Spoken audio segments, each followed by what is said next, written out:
Și nu cred că e un lucru rău. Nu e lucru rău. Păi eu vă Deci invit este să veniți foarte acolo bună. și să vă susțineți ideile. Da, sigur că da. De asta se numește și Parlamentul Deci Străzii. eu nu vreau să impun cuiva opinia mea despre cineva. Eu vreau să aud opiniile oamenilor și apoi să le transmit politicienilor. Atât. E bine ca să știe omul exact ce face. Da. Am și o întrebare, domnul Manase, dacă îmi permiteți. Încă una. Avem un dialog, cred că ne este permis. De câte ori în acești 18 ani care au trecut de la Revoluție, că vorbim de o democrație, suntem în 2008, din 1990, cam din 92, așa am început să ne alegem singuri parlamentarii prin vot. De câte ori ați fost în audiență la un deputat sau la un senator în legătură cu problemele dumneavoastră? Să știți că eu am avut ședințe cu acei parlamentari, Așa. dar au fost foarte puțini care au venit, adică la acele ședințe, fiindcă eu am fost președinte de sindicat la Rempel, la postul Ipsrum. Așa.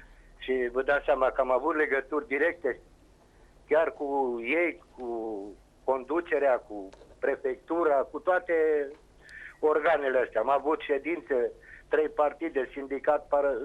Așa, și de câte ori ați fost la discuții cu ei? Deci au fost foarte puțini. Și cei care au fost, adică la ședințele noastre, să știți că ea au cam dispărut din acel parlament. Nu știu ce s-a întâmplat cu ei.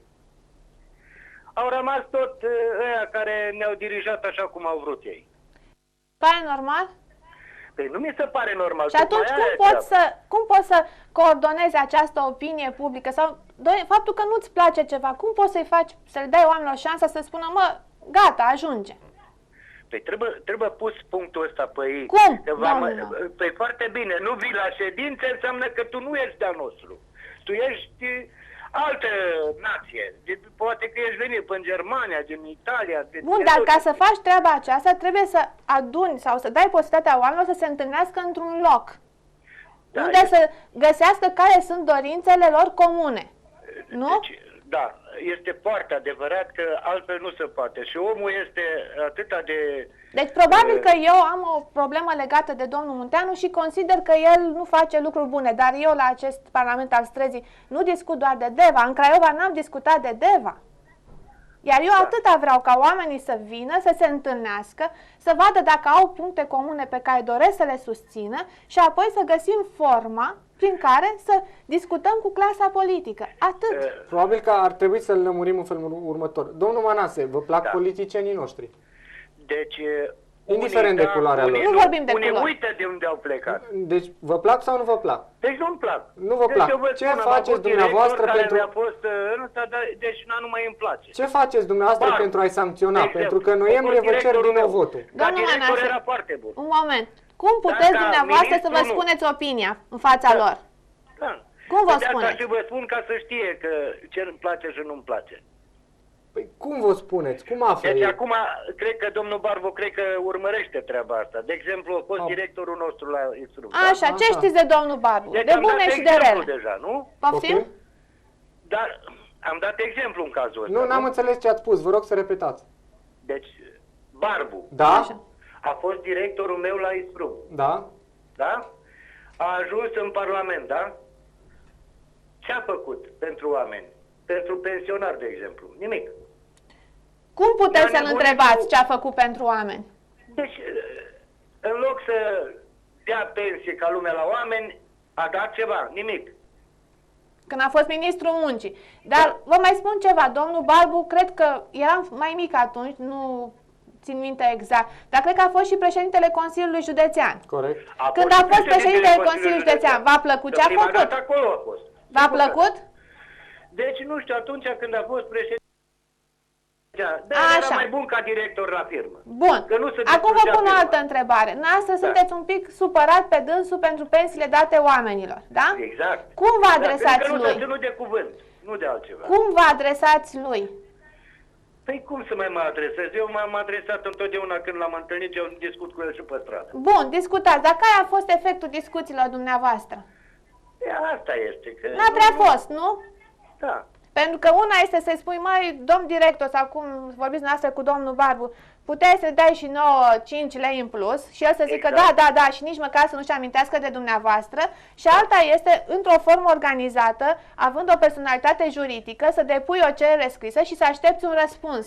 După care, în funcție de acel răspuns, să te adresezi cu ajutorul presei încă o dată Parlamentului. Asta încerc eu să fac, să organizez sau să dau șansa oamenilor să se adreseze direct politicienilor. Dar credeți că fac ceva? Dar dacă stați pe margine sau vă adresați domnului ministru doar când îl găsiți prin piață și asta în campanie electorale... Sau când îl vedeți la noi la televizor și chiar nu o să facă nimic. Dar dacă se adună 10, 20, 30, 50 de oameni care nu neapărat trebuie să aibă aceleași idei și politice, că eu cu dumneavoastră, eu o să fiu întotdeauna, chiar dacă nu mai activez în PRM, un simpatizant PRM, dumneavoastră poate o să fiți un simpatizant PNL sau PSD, e treaba dumneavoastră, dar ca cetățeni avem dreptul să punem întrebări directe fiecărui deputat în parte. Stimată domnișoară, și noi, la rândul nostru, când îi chemam pe acei parlamentari, în calitățile care le aveam, adică de președinți de sindicate sau mă rog, de aia invitam, putea, adică să stabilim tot direct cu ei, dar una vorbeam și alta era în realitate. Bun, și dumneavoastră aveți deja o experiență în acest domeniu. Mă gândesc. No, eu nu am și încerc să o găsesc, dar eu nu vreau să fiu singura voce. Eu vreau să reprezint vocea mai multor oameni și nici măcar să o reprezint eu, ei toți, pentru că cei care participă la întruniri... Cel mai greu de asta, deci ei merg pe multe principii. De exemplu, el zice acum una și când e la o faptă împlinit, da, dispare, dar este altceva să ajungi să ai un acord scris cu ei. Am ajuns, să știți. Este altceva... Că omul, românul, nu este unit. Deci când era vorba de un sindicat că a făcut grevă, dacă era toată lumea pe grevă, să știți că nu ajungeam în punctul în care suntem. Nu ajungeau atâtea firme distruse, sunt multe, că le plângi de milă, doamnă. Nu spuneți că știu. Uitați, vă duceți la Călan, la Unedoara, unde vă duceți? Păi eu asta v-am întrebat. Ați fost mulțumit de domnul Barbu când a fost președintele Consiliului Județean? Pentru că eu vreau apoi să vă întreb, dar de Călan sunteți mulțumit? Nu. Bun, și cum îi spuneți lucrul acesta? Nu aveți cum. De la Călan o distrus și slumul. Bun, iar acum eu vă garantez că dumneavoastră, ca și cetățean, chiar dacă nu sunteți mulțumit de domnul Barbu, sau de activitatea dânsului, sau de deciziile luate, sau de lipsa de a lua unele decizii, pentru că uneori și faptul că nu e o decizie într-un moment prielnic, poate să genereze lucruri care nu sunt bune în viitor. Noastră nu aveți cum să-i spuneți aceste lucruri. Acum nu mai am. Păi nu, dar dacă se organizează o formă juridică, există această posibilitate. Adică de când eram în poziția când puteam ca să discut față în față. Iar cu experiența de atunci, tot ce vă rog eu este să veniți și să ne sprijiniți. Care n-au fost. Bun, iar eu vă rog acum, pentru că aveți și o experiență pe care eu nu am și aveți, în primul rând, dreptul de cetățean de a spune opinia, dar într-o formă organizată, într-o formă juridică. Am înțeles. Asta e tot.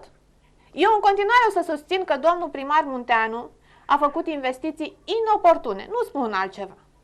Nu contează că în același timp respect dreptul dumneavoastră de a considera că este un primar bun și foarte bine că l-ați votat, dacă ați considerat că e cel mai bun pentru dumneavoastră. Nu înseamnă că opinia mea trebuie să fie identică cu a dumneavoastră, dar împreună și eu și dumneavoastră și alți cetățeni avem niște interese comune.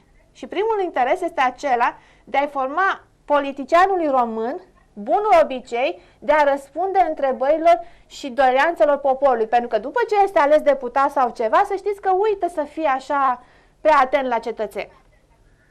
Și nu mă puteți contrazice acum. Păi nu am contrazis, v-am spus eu că deocamdată nici românul nu-i român. Bun, și atunci și românul trebuie educat să fie român, nu? Exact. Și cum le duci, domnul? Ăla e cam foarte greu. Dar nu-i bine să se unească un pic ca să poată fi educat? Doamnă, ca să lucri cu omul este cel mai greu. Că fiecare are opinia lui, eu zic una, Natalie zice alta, celălalt al treilea zice altceva. Niciodată nu ajungi la un drept comun care... Dar nu înseamnă că nu trebuie încercat. Știți care e deviza Uniunii Europene? Dar prima dată trebuie omul învățat ce-i bine și ce-i rău. Și pentru toate există un prim pas, nu? Hai că am hotărât asta. Asta mă țin de ea până la capăt. Bun, dar pentru atunci, toate există bine. un prim pas, nu? Da. Păi, și prin pasul eu am... Asta am știut eu, sau asta am putut eu să fac ca și simplu cetățean. Dacă altcineva știe ceva mai bine, eu rog să vină